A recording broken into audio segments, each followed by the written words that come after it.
Operation Sindoor ഇതുവരെ നടന്ന ഏറ്റവും വലിയ ഭീകരവിരുദ്ധ നടപടിയെന്ന് പ്രധാനമന്ത്രി നരേന്ദ്രമോദി.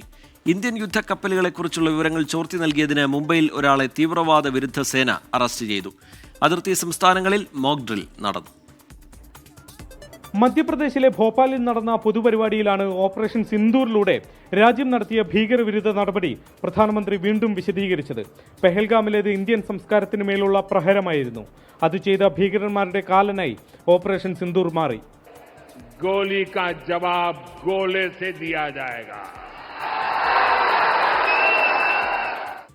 ऑपरेशन सिंदूर हमारी नारी शक्ति के सामर्थ्य का भी प्रतीक बना है.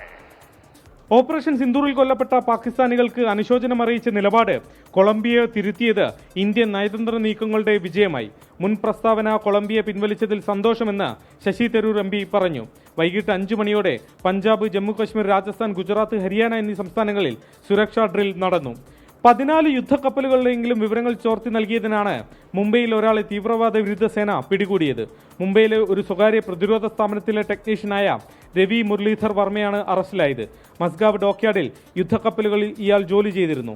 സമൂഹ മാധ്യമങ്ങളിലെ ഇയാളുടെ ചാറ്റ് വിവരങ്ങൾ ATS ശേഖരിച്ചു. പ്രീതി ജയ്സ്വാൾ എന്നൊരു അക്കൗണ്ടുമായി ഇയാൾ അടുത്തു സംസാരിച്ചതിന് തെളിവ് കിട്ടി. ഹണി ട്രാപ്പ് നടന്നെന്നാണ് സംശയിക്കുന്നത്. നവംബർ മുതലാണ് പ്രീതി എന്ന പേരിലുള്ള അക്കൗണ്ടിൽ നിന്ന് ഇയാൾക്ക് സന്ദേശങ്ങൾ കിട്ടി തുടങ്ങിയത്. പ്രീതിയുടെ സുഹൃത്തെന്ന പേരിൽ മറ്റൊരാളും ഇയാളുമായി ബന്ധപ്പെട്ടിട്ടുണ്ട്. ഇയാളെക്കുറിച്ച് ATSൽ നിന്ന് വിവരം കിട്ടിയതിന് പിന്നാലെ 2 മാസം മുമ്പ് തന്നെ ഇയാളെ ജോലിയിൽ നിന്ന് പിരിച്ചുവിട്ടതാണെന്ന് കമ്പനി 24നോട് പറഞ്ഞു. 24 മുംബൈ.